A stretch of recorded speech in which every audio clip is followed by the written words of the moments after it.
हे everyone welcome to my blog. स्वागत छ फेरि पनि तपाईँहरूलाई अर्को एउटा मेरो नयाँ मिनी ब्लगमा। र गाइस म चाहिँ अहिले दिउँसोको 2-2:30 हुन आँट्यो र म चाहिँ जाँदैछु अहिले बर्थडेमा, जहाँ कि म तपाईँहरूलाई बर्थडेमा पुगिसकेपछि तपाईँहरूलाई देखाउने छु कसको बर्थडे हो र के हुनेछ। म तपाईँलाई भिडियोमा सब कुछ देखाउने छु, तपाईँहरू अन्तिमसम्म हेरिदिनु होला।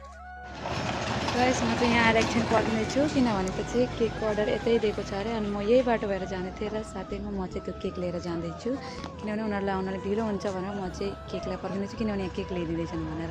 अब हेरौँ कतिखेर केक ल्याइदिन्छन् र म त्यो केक लिएर बर्थडे पाउन जाँदैछु जसको बर्थडे गरे।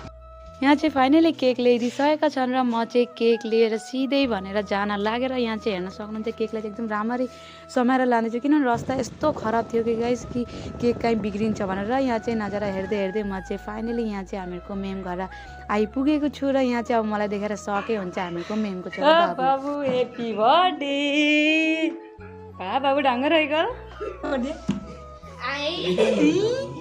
लु। यहाँ चाहिँ म पनि बर्थडे घर भनेर आइसकेको छु र यहाँ आएर हेरेको त पुरा बर्थडेको लागि तयारी भइरहेको रहेछ, डेकोरेसन हुँदै रहेछ र साथैमा यहाँ चाहिँ जुन चाहिँ केक मैले भनेर ल्याइरहेको थिएँ, माने बर्थडेमा उनीहरूले अर्डर दिएको थिएँ र मैले ल्याइदिरहेको थिएँ र यहाँ केक चाहिँ बिग्रिसकेछ गाइस, किनभने बाटो यस्तो खराब थियो, जति सम्हाल्दा पनि बिग्रेछ अलिकति भए पनि। र यहाँ बर्थडे बोय पनि पुरा तयारी भएर बसिसकेको छ हामीहरूको बर्थडे बोय कि केक काट्न भनेर। र यहाँ फाइनली अब चाहिँ केक काट्ने बेला भइसकेको छ। हामीहरूको बर्थडे बोयले चाहिँ पोज पनि दिनेछ खतरा खतरा pose. Happy birthday to you, happy birthday बाबु।